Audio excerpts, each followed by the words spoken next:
எப்போ பார்த்தாலும் ஆம்பளையிலே குறை சொல்லிக்கிட்டு இருக்கேன். பொம்பளை அப்படி நல்லா ஒழுக்கமாக ஆம்பளையில் வச்சுருக்காங்க.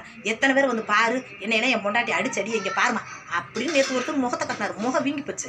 எதுக்கு உங்கள் பொண்டாட்டி இப்படி அடிச்சா அப்படின்னு கேட்டால் குடிச்சிட்டு போதை அடிச்சுட்டு சோறு திண்ட தட்டில் வாந்தி எடுத்தாராம். அப்புறம் அடிக்காமல் கொஞ்சுவாளா வாந்தி எடுத்துருச்சு குழந்தை வாந்தி எடுத்துச்சு கொண்டாடா அப்படின்னு போட்டு வாயை உனக்கு தொடச்சி விடுவாளாக்க. போதை அடிச்சுட்டு என்ன உனக்கு அம்புட்டு என்ன நிதானம் இல்லாமல் போதை அடிக்கிற? என் கொஞ்சமாக குடிச்சிட்டு வந்து அடக்கொடக்கமாக வந்து படு வீட்டில் அதை விட்டு தட்டில் வந்து வாந்தி எடுத்தீங்கன்னா உன் பொண்டாட்டி அடிக்காமல் என்ன செய்வா? இப்படித்தான் ஆம்பளைகளுக்கு மரியாதை குறைவு நடக்கும் பொம்பளைகளாலும் சொன்னால் அங்கே நீனு நடத்துகிற முறை சரியில்லாமல் இருக்கும். ஆமாம், நீ நடத்துகிற முறை சரியில்லாமல் இருக்குதுன்னா பொம்பளை உனக்கு மரியாதை கொடுக்குறதில்ல. அதான் உண்மை நல்லா லைக் பண்ணு.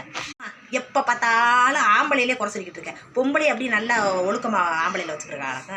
எத்தனை பேர் வந்து பாரு என்ன என் பொண்டாட்டி அடிச்சடி இங்கே பாருமா அப்படின்னு நேற்று ஒருத்தர் முகத்தை கட்டினார். முகம் வீங்கி போச்சு. எதுக்கு உங்கள் பொண்டாட்டி இப்படி அடிச்சா அப்படின்னு கேட்டால் குடிச்சிட்டு போதை அடிச்சுட்டு சோறு திண்ட தட்டில் வாந்தி எடுத்தாராம். அப்புறம் அடிக்காமல் கொஞ்சுவாளா வாந்தி எடுத்துருச்சு குழந்தை வாந்தி எடுத்துச்சு கொண்டாடா அப்படின்னு போட்டு வாயை உனக்கு தொடச்சி விடுவாளாக்க. போதை அடிச்சுட்டு என்ன உனக்கு அம்புட்டு என்ன நிதானம் இல்லாமல் போதை அடிக்கிற? என் கொஞ்சமாக குடிச்சிட்டு வந்து அடக்கொடக்கமாக வந்து படு வீட்டில் அதை விட்டு தட்டில் வந்து வாந்தி எடுத்தீங்கன்னா உன் பொண்டாட்டி அடிக்காமல் என்ன செய்வா?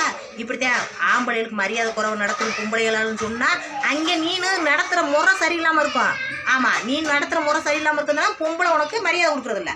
அதான் உண்மை நல்லா லைக் பண்ணு.